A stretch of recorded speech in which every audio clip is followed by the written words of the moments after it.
I've seen some discourse online regarding this video, which I watched the reaction and discussion to in this video. And while I have opinions on the overall balancing of Yu-Gi-Oh!, I wanted to limit the scope of today and just talk about how terrible Yu-Gi-Oh! Players are at categorizing decks. And honestly, not just in Yu-Gi-Oh!, midrange has been a contentious term in Magic for a long time, and I feel like it is sufficiently antiquated enough that it doesn't even apply anymore.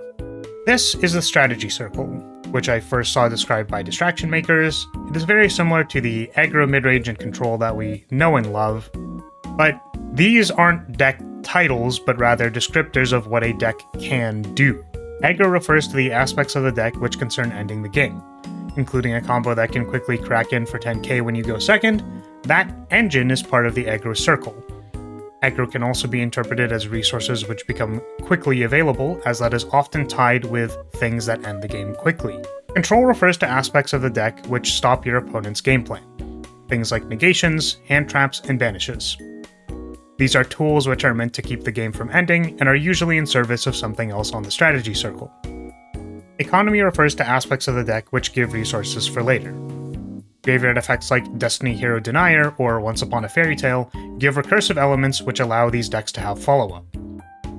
And since these aren't labels, it becomes a lot easier to categorize what a deck is actually doing based on how much they use each of these aspects.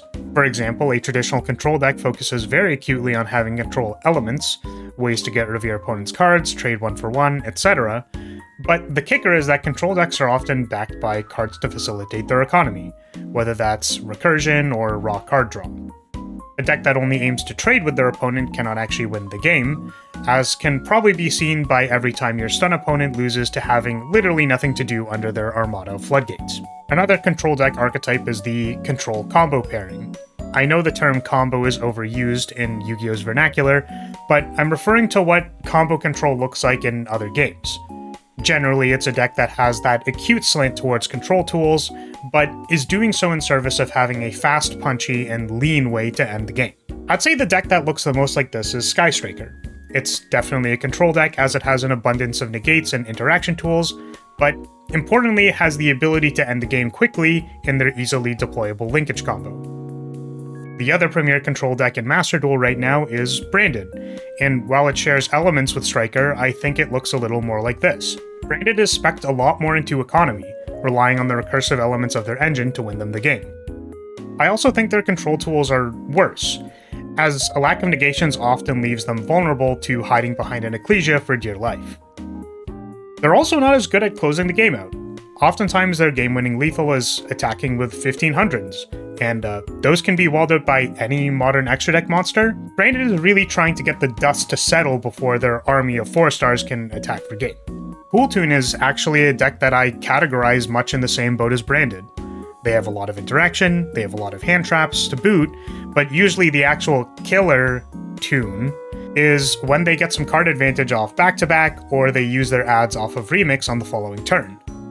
Every ad which does not address the opponent's breaking turn is realistically resources that they're hoping to spend later, which is inherently an economy-centered approach to winning the game. So what does an aggro deck look like? I think a good example is actually any kind of blind second deck.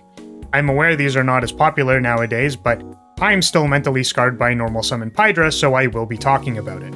These decks aren't necessarily aiming to hand trap you to end your turn, and are mostly focused on resolving a Foolos in order to build their resources and chuck it at your face as soon as possible.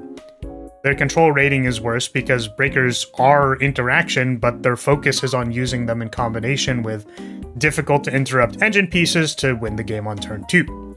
Another deck archetype, which I would classify as an aggro-focused deck, are the traditional combo piles, which I think look more like this. The focus is on building as many negates as possible in the presence of one-off splashable engine pieces, and functionally using every card in their extra deck means that all the gas is being used immediately. There is significantly less focus on economy and recursive elements because the board is aiming to win the game by itself. In this way, it's very comparable to aggro decks in other games. The strategy seeks to end the game before the opponent can even get started. Which, honestly, I thought was the coolest revelation when I started thinking about this. I don't think it'll ever actually take off, but honestly, the analog between aggro and hardline combo decks in Yu-Gi-Oh! Has at least convinced me of the parallel. And I think that covers most of what I wanted to talk about. I think it's important to have good descriptors so that players can well articulate what gameplay patterns they dislike and why would they dislike them.